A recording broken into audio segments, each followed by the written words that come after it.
I saw someone drowning on the beach.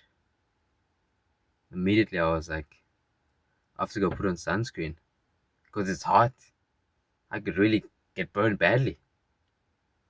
And as I get back into the beach, it's already quieter. Oh, everyone's got their tubes on, their little floaties.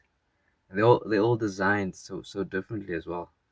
There's one that looked like a human, just floating, floating in the ocean.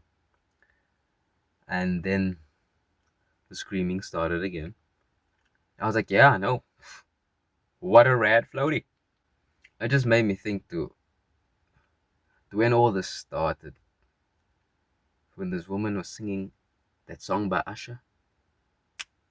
There goes my baby.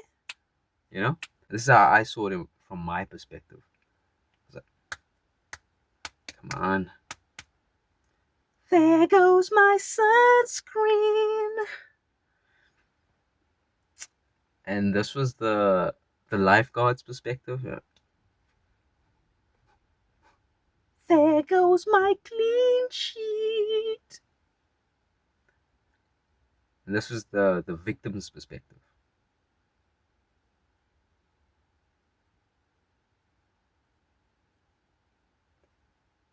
And lastly, the ocean's perspective.